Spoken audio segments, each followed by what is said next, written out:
അസ്സലാമു അലൈക്കും വറഹ്മത്തുള്ളാഹി വബറകാതുഹു. സ്വർഗത്തിന്റെ ആളുകൾക്ക് എല്ലാ അനുഗ്രഹങ്ങളും കൊടുത്തതിന് ശേഷം അള്ളാഹു സുബ്ഹാനഹു വ തആല ചോദിക്കുന്ന ഒരു ചോദ്യമുണ്ട്. തുരീദൂന ശൈഅൻ അസീദുക്കും, നിങ്ങൾ എന്തെങ്കിലും അധികമായി ഉദ്ദേശിക്കുന്നുണ്ടോ? ഫയഖൂലൂന, അവർ പറയും, അലം തുബയ്യിദു വുജൂഹന, നമ്മുടെ മുഖങ്ങളെ പ്രകാശിപ്പിച്ചു, നരകത്തിൽ നിന്ന് നമ്മളെ രക്ഷപ്പെടുത്തി, സ്വർഗത്തിൽ നമ്മെ പ്രവേശിപ്പിച്ചു, ഇനിയും അധികമായി എന്ത് റബ്ബേ എന്നുള്ള ചോദ്യം തിരിച്ചു ചോദിക്കുമ്പോൾ അള്ളാഹു സുബ്ഹാനഹു വ തആലയും അവർക്കുമിടയിലുള്ള ഒരു ഹിജാബ്, ഒരു മറ അവിടുന്ന് മാറ്റുമെന്നാണ് റസൂലുള്ളാഹി സ്വല്ലല്ലാഹു അലൈഹി വസല്ലം പറഞ്ഞു.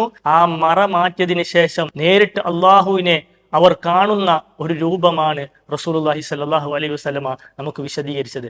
ആ ഒരു അനുഗ്രഹമാണ് സ്വർഗത്തിലെ ഏറ്റവും വലിയ അനുഗ്രഹമെന്ന് റസൂലുള്ളാഹി സ്വല്ലല്ലാഹു അലൈഹി വസല്ലമ നമ്മെ പഠിപ്പിക്കുകയാണ്. അതുകൊണ്ട് ആ ഒരു കാഴ്ച കാണുവാൻ അതിനുള്ള പ്രാർത്ഥന നമ്മുടെ ജീവിതത്തിൽ ഉണ്ടാകണം. റബ്ബ് സുബ്ഹാനഹു വ തആല നമുക്കെല്ലാവർക്കും അതിനുള്ള തൗഫീക്ക് നൽകി അനുഗ്രഹിക്കുമാറാവട്ടെ.